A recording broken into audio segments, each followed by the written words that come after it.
Hi April, how are you today? I'm good. How are you? Okay, so my first question is, how long have you been coming to Beano's?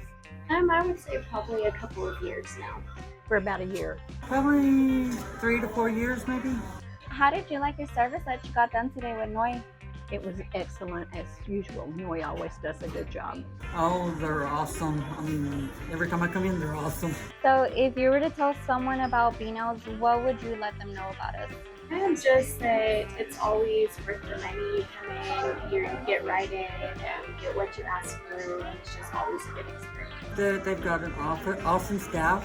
They do a really good job when they do either manicure or pedicure, and I just love them. Why would you choose Beano's over any other nail salons here in town? Probably same reason. I always leave satisfied, and I never think, oh, that was a waste of money. Now I got to go get them fixed. I always leave exactly what I want.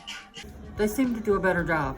More of a selection Okay. of colors. I usually get cat eyes, but with the wedding coming up, I got these. So Something different. yeah.